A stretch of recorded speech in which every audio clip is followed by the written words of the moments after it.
नमस्कार साथियों, मैं आशा करता हूँ आप सभी शानदार होंगे। आज एक इम्पोर्टेंट टॉपिक्स लेकर आया हूँ और काफ़ी इम्पोर्टेंट है।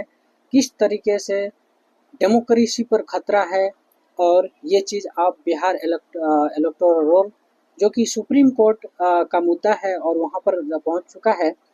तो सोचिए, अगर आपका नाम ही वोटर लिस्ट से हटा दिया जाए, समझे, और वोट आप नहीं दे पाओगे। ऑब्वियस सी बात है, जब वोटर लिस्ट में नाम नहीं है तो आप वोट भी नहीं दे पाएंगे। बिहार में कुछ ऐसा ही सीन हो गया है और सुप्रीम कोर्ट ने अब इस पर हियरिंग फिक्स कर दी है, समझे।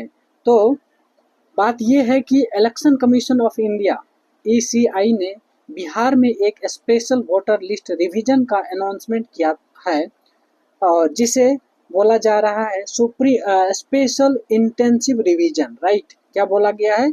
Special intensive revision. अब इसमें दिक्कत ये हुई है कि पॉलिटिकल पार्टी और एनजीओ का कहना है कि बहुत सारे लाखों वोटर्स का नाम जो है लिस्ट से हटा दिया गया है बिना प्रॉपर नोटिस के, समझे।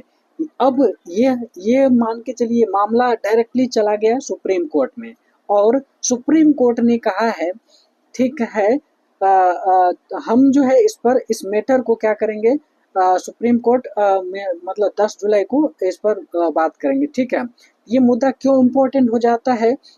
क्योंकि देखिए, बात ये है कि अगर जेन्युइन वोटर्स का नाम लिस्ट से हटा दिया जाए तो राइट टू वोट कहाँ गया, समझे। जो एक कॉन्स्टिट्यूशनल राइट है आर्टिकल 326 के तहत, समझे, वो भी वायलेट हो गया, समझे। तो इस तरीके से कहीं न कहीं डेमोक्रेसी पर खतरा है। अब सोचिए, बिहार जैसे राज्य में जहां कास्ट और वोट बैंक का बड़ा गेम चलता है, वहां वोटर लिस्ट का फेयर होना सुपर इम्पोर्टेंट हो जाता, समझे।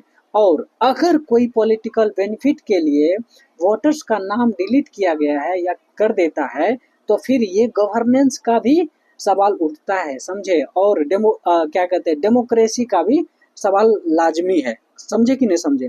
तो इस तरीके से ये चीज़ जो है गौर करने वाली बात है।